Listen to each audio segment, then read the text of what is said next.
तो निफ्टी 25,541 पे आके क्लोजिंग कर दी है। ओपनिंग की थी 25,551 और क्लोजिंग आई है 25,541। मार्च 24 पॉइंट है ना, 24-25 पॉइंट पॉजिटिव में क्लोजिंग की है। तो सुबह मॉर्निंग की वीडियो आई थी, तो उसमें हमने जो हमारे एनालिसिस थी तो यही कह रही थी कि ज़्यादा कुछ है नहीं, है ना, डिके हो रहा है, ज़्यादा कुछ है नहीं। हमने सेंसेक्स में भी बताया था कि प्रीमियम डिके हो रहा है, निफ्टी 50 वो शांत है, तो ज़्यादा कुछ था नहीं। तो गाइज सुबह की मॉर्निंग की वीडियो ज़रूर देखा करें। तो अभी के लिए देखते हैं, तो निफ्टी 50 अभी 25,541 के यहाँ क्लोजिंग आई है। अब ऑप्शन चेन को देखें, पहले चार्ट को देखते हैं। तो 60 है ये निफ्टी 50 का 1 डे का, तो 1 डे का 60 ये क्या कह रहा है, तो निफ्टी की ने 3 दिन हो गए ना 25,500 के लेवल को होल्ड करके रखा है। 3 दिन हो गए 25,500 का लेवल होल्ड किया हुआ है ना। यहाँ पुट राइटर है वो बैठे हैं, अभी बाहर एक्टिवेट है, इस लेवल को नीचे जाने नहीं दे रहे हैं। निफ्टी कोशिश कर रही है लेकिन जाने नहीं दिया जा रहा है। जिस दिन 25,500 का लेवल टूटा तो फिर एक नीचे की तरफ बड़ा मूवमेंट आने की संभावना है ना। जो भी होता है संभावना पे होता है, प्रोबेबिलिटी। आरएसआई को देखें तो आरएसआई ओवरसोल्ड में है, ओवरसोल्ड जोन में है। और एमएससीडी को देखें, तो एमएससीडी को देखें तो यहाँ पर जो हल्का सा है, यहाँ पे जो हल्का सा है वो ट्रेंड मजबूत ना होकर बीरिस की तरफ बढ़ रहा है ना। तो एमएससीडी का इशारा यही है, यहाँ पे ट्रेंड थोड़ा हल्का सा बीरिस की तरफ हुआ है।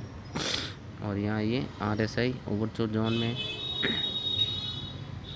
तो या तो फिर ये निफ्टी कंसोलिडेट करेगी या फिर 25,500 के लेवल को ब्रेक कर सकती है। बाकी ट्रेंड है, अप ट्रेंड है ना। वन डे के पैटर्न को देखो, ट्रेंड अप ट्रेंड है, ओवरऑल है वो अप ट्रेंड है, बस थोड़े दिनों के लिए। तो कंसोलिडेट करके ये अपने आप को वापस पुलिस की तरफ लेके जा सकती है। तो ऑप्शन चैन में देखते हैं ओआई डाटा क्या कहता है। तो ओआई डाटा को देख लेते हैं। तो ओआई डाटा यही कह रहा है, चेंज इन ओआई डाटा को देखें तो पुट राइटर ऐड हुए, पुट राइटर है ऐड हुए, ज़्यादा ऐड हुए। तो ये 25,500 का लेवल और 25,600, बस इसी के बीच में निफ्टी घूम रही है। 25,500 25,600 का लेवल।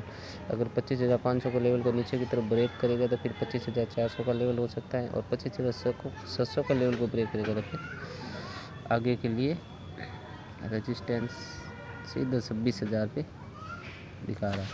तो ओवरऑल ओआई में देखें तो ओवरऑल में देखने पर ही पता चलता है क्या होता है। तो 25,500 पे कॉल राइटर भी है, 25,500 पे कॉल राइटर भी है, पुट राइटर भी है और कॉल राइटर भी। पुट राइटर थोड़े ज़्यादा है।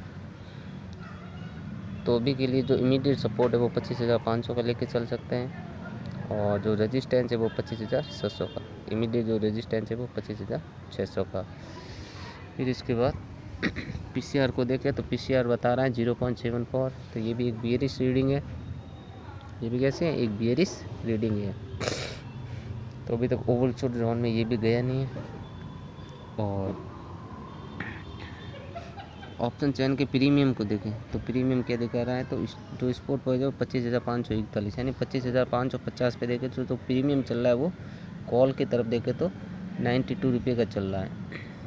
तो ये कब दिक्कत में आ सकते हैं, तो जब निफ्टी 25,650 के आसपास आएगा तो फिर ये दिक्कत में आएंगे और बाहर निकलना शुरू हो जाएंगे। उसी तरफ पुट राइटर को देखें तो पुट राइटर का प्रीमियम चल रहा है 85 है ना, 85। तो ये कब दिक्कत में आ सकते हैं, तो ये जब 25,450 के आसपास है ना, 25,500 को क्रॉस करेगा, इसके आसपास आ जाएगा तो फिर ये दिक्कत में आ सकते हैं। तो यहाँ से ये बाहर निकलना शुरू हो सकते हैं।